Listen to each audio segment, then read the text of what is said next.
ইসমাইল রে আমি তো তোর একটু পরে জবাই দিব বাবা, তুই তো আল্লাহর কাছে চলে যাবি।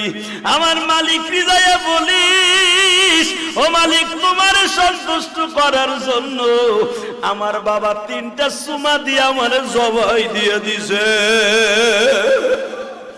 কত আদর করে বাবাই সুমা দেয়। আজকে যারা বাবারায় ফেলছ বাবার সুমার কথা ভুলে যায় না বাবা। বাবার এক একটা সুমা কিন্তু, বাবার এক একটা কিস কিন্তু জান্নাতের নেয়ামত। সঙ্গে সঙ্গে বলে ইসমাইল রে তাহলে আর দেরি করা যায় না, ওঠ পাহাড়ের উপরে। বাজানে ইব্রাহিম আলাইহিস সালাম লম্বা ছিল আপনার আমার হাতের 14.5 হাত। আল্লাহু আকবার বলেন।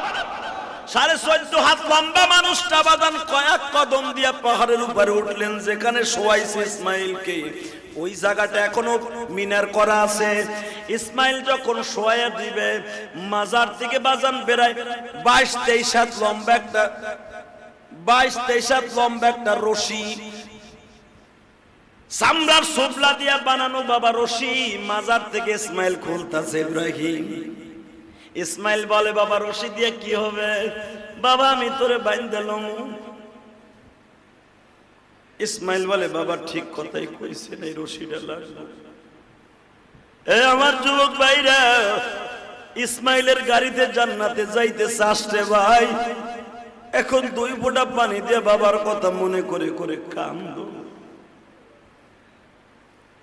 যখন বললেন বাবা আমার জবাই দেওয়ার আগে মাত্র 3টা কথা তোমার মনে রাখতে হবে।